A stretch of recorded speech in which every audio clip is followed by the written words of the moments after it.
കുംഭമേളയിൽ മുങ്ങിക്കുളിച്ച് നടക്കുന്നു എന്ന് നിങ്ങളൊക്കെ പറയുന്ന നരേന്ദ്രമോദി ഭരിച്ചപ്പോൾ തന്നെയാണ് ഭാരതം വികസനത്തിന്റെ വെളിച്ചം കണ്ടത് എന്ന് തിരിച്ചറിയാത്ത ജോൺ ബ്രിട്ടാസ് എന്തെംപിയാണ്. ചുണയുണ്ടെങ്കിൽ ഉംറയെക്കുറിച്ചും ഹജ്ജിനെക്കുറിച്ചും ഇങ്ങനെ പുച്ഛത്തോടെ വാചക കസർത്ത് നടത്താമോ? പിന്നെ ചിലപ്പോൾ ആ നാവ് അവിടെ കാണില്ല എന്ന ഭയമുണ്ടാകും. എന്നാൽ ഹിന്ദുവിന്റെയും സനാതന സംസ്കാരത്തിന്റെയും നേർക്ക് പരിഹാസം വിളമ്പാൻ എന്തൊരു ഉശിരാണ്.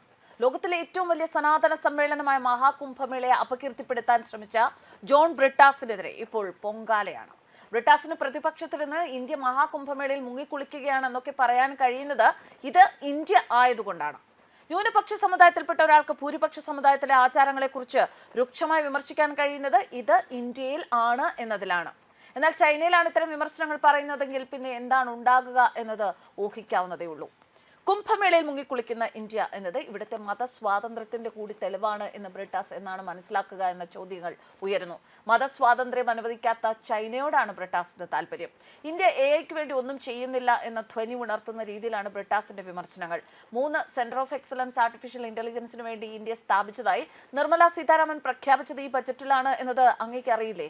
ഏറ്റവും പുതിയൊരു കാര്യം ഇതാണ്, ഇന്ത്യ ചാറ്റ് GPT മാതൃകയിൽ അതിനേക്കാൾ 10 മടങ്ങ് ശക്തമായ AI മോഡൽ സൃഷ്ടിച്ചുകൊണ്ടിരിക്കുകയാണ് എന്ന കാര്യം രാജ്യസഭാ MP ജോൺ ബ്രിട്ടാസ് അറിയാത്തതാണോ അതോ അറിഞ്ഞില്ല എന്ന് നടിക്കുന്നതോ?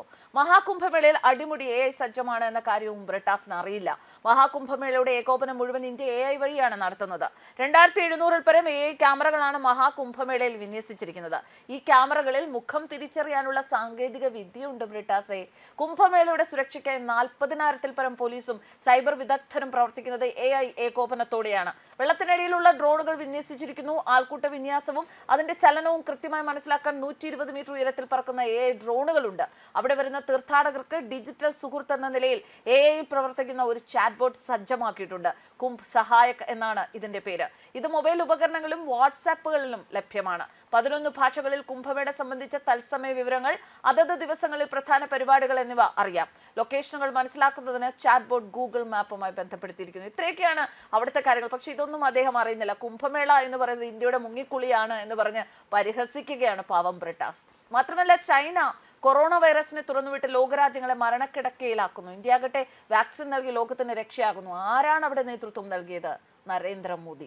ചൈന അയൽക്കാർക്ക് കടം നൽകി അവരെ കെണിയിലാക്കുന്നു. ഇന്ത്യ അയൽ രാജ്യങ്ങൾക്ക് ആത്മാഭിമാനത്തോടെ അതിജീവിക്കാൻ കൈനീട്ടി നൽകുന്നു. എന്നിട്ടും ചൈനയെ പുകഴ്ത്താൻ ബ്രിട്ടാസിന് തോന്നുന്നത് അങ്ങയുടെ കാഴ്ചയുടെ കുഴപ്പം കൊണ്ടാകാം. മാത്രമല്ല, ഈ വാചക കസർത്ത് ഹജ്ജിനെ കുറിച്ചോ ഉംറയെക്കുറിച്ചോ പറയാൻ ബ്രിട്ടാസിന് ചങ്കൂറ്റമുണ്ടോ എന്നും ചിലർ ചോദിക്കുന്നു. മഹാകുംഭമേളയിൽ കുളിക്കുകയും ചെയ്യും, മഹാരോഗങ്ങൾക്ക് മരുന്ന് കണ്ടെത്തുകയും ചെയ്യും. അതാണ് ഇന്നത്തെ മോദിയുടെ ഇന്ത്യ എന്നും ബ്രിട്ടാസിനെ ചിലർ ഓർമ്മിപ്പിക്കുന്നുണ്ട്. ശോഭാ സുരേന്ദ്രനും ബ്രിട്ടാസിനെതിരെ ഈ വിഷയത്തിൽ മറുപടിയുമായി രംഗത്ത് വന്നിട്ടുണ്ട്. സനാതന സംസ്കൃതിയെ സ്നേഹിച്ചവർ എല്ലാവരും കുംഭമേളയെ അങ്ങേറ്റം ആദരിച്ചിട്ടുള്ളവരാണ്. മഹാത്മാഗാന്ധി കുംഭമേളയിൽ പങ്കെടുത്തിട്ടുണ്ട്. കുംഭമേളയ്ക്ക് പോയ സ്വാമി വിവേകാനന്ദൻ അവിടെ നിന്നുള്ള ഒരു പിടി മണ്ണ് വാരി തല മുതൽ പാദം വരെ പുരട്ടിയെന്ന് വിവേകാനന്ദ സാഹിത്യ സർവസ്വം പഠിച്ച ആർക്കാണ് അറിയാത്തത്? ആ കുംഭമേളയാണ് ജോൺ ബ്രിട്ടാസ് അധിക്ഷേപിക്കുന്നത് എന്ന് ശോഭാ സുരേന്ദ്രൻ പറയുന്നു. താങ്കൾ കമ്മ്യൂണിസ്റ്റ് ചൈനയിൽ ഇരുന്നാണ് ഇത് പറയുന്നതെങ്കിൽ എന്താകുമായിരുന്നു? ബ്രിട്ടാസിന്റെ അനുഭവം പിന്നെ എന്താകും എന്ന് താൻ പറയേണ്ട കാര്യമില്ല എന്നും ശോഭാ സുരേന്ദ്രൻ പറഞ്ഞു. ക്രിസ്ത്യൻ മതസമൂഹങ്ങളിലുള്ളവർക്ക് പ്രാർത്ഥന നടത്താൻ സ്വാതന്ത്ര്യമുള്ളതുപോലെ മുസ്ലിങ്ങൾക്ക് മക്കയിൽ പോയി പ്രാർത്ഥിക്കാനും ഭാരതത്തിലെ സന്യാസി ശ്രേഷ്ഠന്മാർക്ക് കുംഭമേളയിൽ പങ്കെടുക്കാനും ഇന്ത്യയുടെ മതസ്വാതന്ത്ര്യം അനുവദിക്കുന്നുണ്ട് എന്നത് മറക്കരുത്. ചില പ്രത്യേക മതങ്ങളുടെ നെഞ്ചത്ത് കയറാമെന്ന് ബ്രിട്ടാസ് കരുതുന്നുണ്ടെങ്കിൽ അത് തെറ്റാണ് എന്ന് ശോഭാ സുരേന്ദ്രന്റെ വാക്കുകൾ. വിവേകമില്ലാത്ത ഇത്തരം പ്രസ്താവനകൾ അവസാനിപ്പിക്കാൻ മുഖ്യമന്ത്രിയും ദേവസ്വം മന്ത്രിയും ഒന്ന് പറഞ്ഞാൽ നന്നായിരുന്നു, ശോഭാ സുരേന്ദ്രൻ ആവശ്യപ്പെട്ടു. ബ്രിട്ടാസിന് ഓർമ്മയുണ്ടോ അമേരിക്കയ്ക്ക് കമ്മ്യൂണിസ്റ്റ് പാർട്ടിയെക്കുറിച്ച് ചില രഹസ്യങ്ങൾ ചോർത്തിക്കൊടുത്തതിന് വിക്കിലീക്സിൽ താങ്കളെക്കുറിച്ച് വന്ന കാര്യം താങ്കൾക്ക് ഓർമ്മയുണ്ടോ എന്നും ശോഭാ സുരേന്ദ്രൻ ചോദിച്ചു. അമേരിക്കയിലെ ചില ആളുകളുമായി ബ്രിട്ടാസിന് ബന്ധമുണ്ട് എന്നും ശോഭാ സുരേന്ദ്രൻ ആരോപിച്ചു.